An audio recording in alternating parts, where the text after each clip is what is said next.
All right, that ANOVA is equal to regression thing gets me excited. All right, analysis of variance 5, ANOVA with R. So to run a one-factor ANOVA with R, very similar to regression. In fact, if you just replace this command called AOV, if you just replace the LM command we used previously with AOV, you're right there. Here, the predictor variable is going to be whatever the grouping variable is, whatever breaks people into groups. So condoms predicted by the variable that tells us what condition people are in. You can see we get our degrees of freedom, sums of squares, all that stuff, the probability.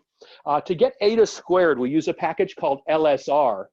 And the command is eta squared.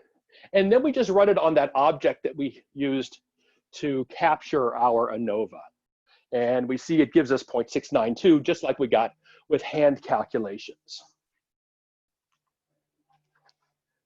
Similarly, I could run this as a regression using the approach that we used before.